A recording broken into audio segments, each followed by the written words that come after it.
అందరికీ జేబీఎం నేను Rajesh Mahasena welcome to Mahasena media. ఈరోజు వైసీపీ ఫేక్ బాబా వేణు కోసం మాట్లాడదామండి। వేణు బాబా జనరల్గా ఇతని గురించి టాపిక్ చాలా రోజుల నుంచి జరుగుతున్నా సరే నేను ఇలాంటి మోసగాళ్ళు ఎంతోమంది ఉన్నారు। ఇప్పుడు ఈ వేణు బాబా ఒకడే మోసగాడని మనం అనలేం కదా, అన్ని మతాల్లోనూ ఉన్నారు ఇలాంటి వాళ్ళు। అయితే ఓకే, మూర్తిగారు తగులుకున్నారు కదా, మూర్తిగారు తగులుకున్నారంటే ఒక పట్టాను వదలడు, మొత్తం అతనికి బుద్ధి చెప్పేది ఎడతాడని చెప్పి మేము మాట్లాడలేదండి దాని గురించి। అయితే ఇప్పుడు అతని గురించి కొన్ని విషయాలు తెలుసుకున్న తర్వాత అతను చంద్రబాబు నాయుడు గారి గురించి ఏం మాట్లాడాడు, తెలుగుదేశం పార్టీ గురించి ఏం చెప్పాడు, వైసీపీ అనుకూలమైన బాబాలాగా అంటే వైసీపీ పార్టీ వచ్చిన తర్వాత అండి మొత్తం ఒక ట్రెండ్ క్రియేట్ చేసింది। అంటే ఆ పార్టీకి అనుకూలమైన జర్నలిస్టులు, ఆ పార్టీకి అనుకూలమైన ఎనలిస్టులు, ఆ పార్టీకి అనుకూలమైన ఛానల్స్, ఆ పార్టీకి అనుకూలమైన జ్యోతిష్కులు కూడా ఇలా ఒక సెటప్ క్రియేట్ చేసుకున్నాడండి జగన్ రెడ్డి। అయితే మరీ అని తెలివితేటలు ఉండకూడదు, అతి తెలివితేటలు ఇక ఇలాగే మొత్తం చావు దెబ్బ కొడతాయి। అన్ని తెలివితేటలు ప్రదర్శించేసి ఇలా 11 అంకితో మూలన కూర్చున్నాడు మా జగన్ రెడ్డి గారు। ఈ వేణుబాబా లాంటోడు ఇలాంటోడు వచ్చి జ్యోతిష్యం చెప్తున్నట్టు అబ్బాయి టీడీపీ ఓడిపోతుందండి, జగన్మోహన్ రెడ్డి గెలిచేస్తున్నాడు, ఇలాంటి తప్పుడు ప్రచారం చేయించడం ద్వారా మన రాష్ట్రంలో అందరూ అమాయకులు, పైగా ఈ జాతకాలని జ్యోతిష్యాలని నమ్ముతారు। గురుగారు వచ్చి చెప్తే అయ్యి బాబు నిజంగానే జగనే గెలిచేస్తున్నట్టున్నాడు, మనం తీరా ఓడిపోయే పార్టీలో ఉంటాం ఎందుకు, సరే జగనే పేసిస్తే అయిపోద్ది కదా, ఆడివైపు ఉంటేనే సరిపోద్ది కదా, లేదంటే ఒకవేళ గెలిచిన తర్వాత అసలు సైకోగాడు మనల్ని సరిగా నిలబడినెవరేళ్ళు అని జనంగానే అలాగే వెళ్ళిపోతారేమో, అటేపుగానే వేసేస్తారేమో ఓట్లు। అందరికీ తెలుస్తుంది ఏంటి ఇదంతా కూడా ఒక పెద్ద స్ట్రాటజీ అని, దీని వెనక లైబ్యాక్ టీం ఉంటుందని, ఇలాంటి ఫేక్ బాబాగాళ్ళందరినీ కొనేస్తారని, వీళ్ళతో తప్పుడు జాతకాలు కూడా చెప్పిస్తారని జనాలందరికీ తెలీదు। ఎలారా బాబు అనుకునేవాడిని నేను। కానీ మన రాష్ట్ర ప్రజలండి నాకన్నా ఈ జగన్ రెడ్డి కన్నా అందరికన్నా తోపులండి, నేను పెద్ద తోపునని కాదులేండి, జగన్ రెడ్డి అంతకన్నా తోపు కాదు, నాకంటే తోపు కాదు। అలాగా అందరినీ కలిపి కొట్టాడండి, ఇలాంటి వాళ్ళందరినీ తప్పుడు ప్రచారాలను అందరినీ కాలు కింద వేసి తొక్కి పారేశారండి। నిజంగా మత్తిపోయింది నాకైతేనే జనాలు ఇచ్చిన తీర్పు చూసాక, అమ్మని అమ్మ ఇన్ని ప్రచారాలు ఇన్ని తప్పుడు క్రియేషన్లు ఇవన్నీ చేసినా కూడా జగన్ రెడ్డిని జనాలు నమ్మలేదండి। అమ్మో తెలుగు ఎంత తెలివైనడు రా బాబు అనుకున్నాను నేను, నిజం చెప్తున్నానండి। అయితే జగన్ గారు మెయింటైన్ చేసిన కొన్ని గ్రూప్స్ అంటే ఐపాక్ టీమ్ అని ఉంటుంది, ఐపాక్ టీము కేవలం ఓన్లీ సోషల్ మీడియాలో కంప్యూటర్లో సెల్ ఫోన్లో పెట్టుకుని తప్పుడు ప్రచారాలను ఎడిట్ చేసి తప్పుడు ప్రచారాలను వదలడం వాళ్ళ పని। ఆ చూసిన వాళ్ళు అబ్బాయి నిజానికి నమ్మేసి జగన్ కోటేస్తారని అతని ఆశ। రెండోది ఎనలిస్టులు మేధావులు అనే పేరుతో కొంతమంది పేర్లు ఎందుకు లేండి, ఇప్పుడు ఎలాగ మేము గెలిచి ఆనందంలో ఉన్నాం కాబట్టి వాళ్ళు ఓడిపోయి ఏడుతున్నారు కాబట్టి వాళ్ళ పేర్లు చెప్పను, కానీ మేము మేధావులు అనుకుంటూ వచ్చేసి అబ్బాయి జగన్ గెలిచేస్తాడండి, జగన్ సంక్షేమ పథకాలు ఇచ్చాడండి అని ఒకడం। ఏమంటే 11వ తారీఖున ముహూర్తం పెట్టుకున్నారా ప్రమాణ స్వీకారానికి, వైజాగ్లో ఏర్పాట్లు చేస్తున్నాడు ఇంకొకడు వచ్చి న్యూట్రల్గా ఉన్నట్టు అబ్బాయి రాజశేఖర రెడ్డి గారు వేరండి, జగన్ రెడ్డి అబ్బు చాలా తోపండి ఇంత పొడగండి అని ఇంకొకడు।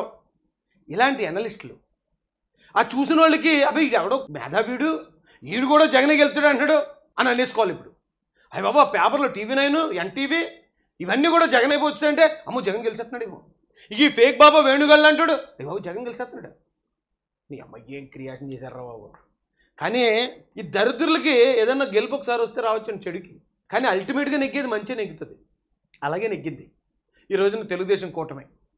అయితే మనోడు వేణుబాబా, ఈ వేణుబాబా వీడియో ఒకటి నేను చూసాక నాకు తెక్కర అయిపోయిందండి నాకు। ఫస్ట్ ఈ వీడియో దగ్గర నుంచి వద్దామండి। 2024 జగన్మోహన్ సీఎం అయినాక టీడీపీ అనే పార్టీ ఉంటుంది, తర్వాత చూద్దాం కదా, ఆ పార్టీ 29 వరకు ఫస్ట్ అయినప్పుడు కదా। 2024లో జగన్ రెడ్డి సీఎం అయ్యాక టీడీపీ ఎక్కడ ఉంటుంది?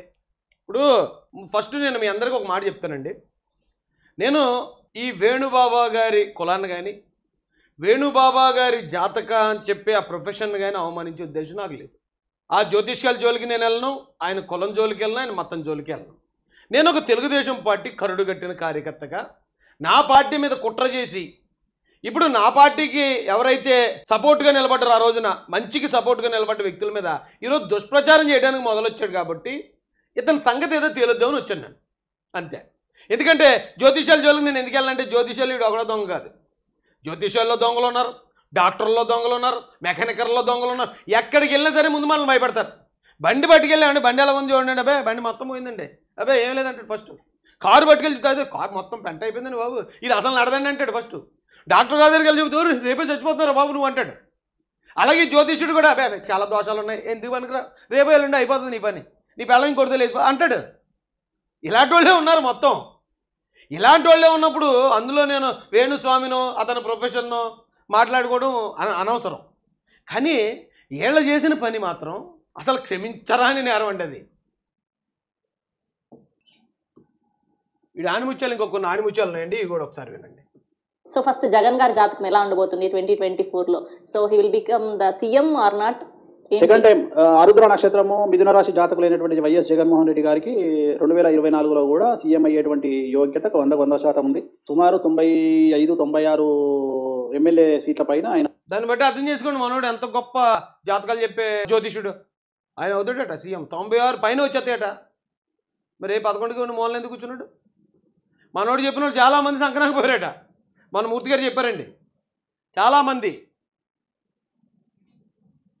2024లో ఏపీలో ఎవరు సీఎం కాబోతున్నారు?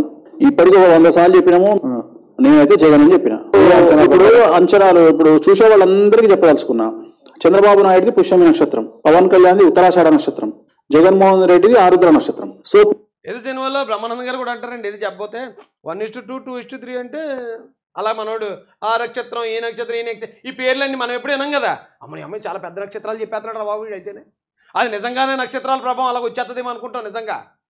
కానీ ఇక పేమెంట్ తీసుకుని చక్కగా కొమ్మక్క అవుతున్న ఇలాంటి వీడియోలు బయటపడేదాకా జగన్ రెడ్డి గారితో వేణుబాబా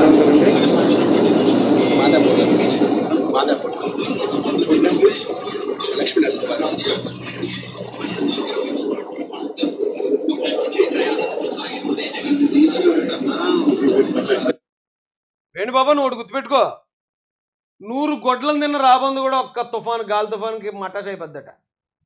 నువ్వు ఇప్పటిదాకా చాలామందిని ఇలాగే బ్లాక్మెయిల్ చేసావు, చాలామంది దగ్గర కోట్లాది రూపాయలు తీసుకున్నావు, చాలామంది బాలికలతో తప్పుడు పూజలు, ఆ బాలికలను తప్పుడుగా వాడుకున్నావు నువ్వు. కానీ ఇప్పుడు ఆ గాలి తుఫాన్ పేరే టీవీపై మూర్తి. ఆ మూర్తి అనే తుఫాన్ నిన్ను చుట్టుముడేసి నిన్ను తీరానికి చేర్చేస్తుంది వేణుబాబా. ఈ దెబ్బతో నీ లైఫ్ సెటిల్ అయిపోద్ది. ఇప్పటిదాకా నువ్వు ఎన్నో పాపాలు చేసావు, ఆ పాపాలన్నిటి నుంచి నీకు ప్రాయశ్చిత్తం చేసేవాడు మాత్రం టీవీపై మూర్తే. అవి చేసేస్తాడులే, నీ పాపాలన్నీ కడిగేస్తాడు, నిన్ను బొక్కలో దోయించేస్తే ఇప్పుడు దాకా నువ్వు చేసిన పాపాలన్నీ పోతాయి. ఎందుకంటే నువ్వు చేసిన తప్పులకు శిక్ష అనిపించేస్తున్నావు కాబట్టి మళ్ళీ కొత్తగా ఫ్రెష్గా బయటకు వస్తావు.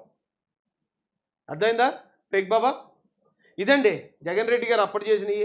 ఇప్పటికి ఇంకా జగన్ రెడ్డి అనుకోండి మరి ఇలాంటివి నడిపిస్తున్నాడంటే, ఇప్పటికి ఇంకా ఇలా తప్పుడు ప్రచారాలు చేస్తున్నాడంటే మరి ఇంకేం చెప్పాలా? ఆలోచించండి. జనాలు అందరికీ తెలుసు, మీరు అందరూ మాకంటే తెలివైన వాళ్ళు. జగన్ రెడ్డికి ఎప్పుడైతే 11 సీట్లు ఇచ్చారో అప్పుడే నా మైండ్ బ్లాక్ అయ్యి, అమ్మ మేము అనుకున్న దానికన్నా చాలా డబల్ రా బాబు ఆంధ్రప్రదేశ్ ప్రజలు అయితే అనుకున్నాం.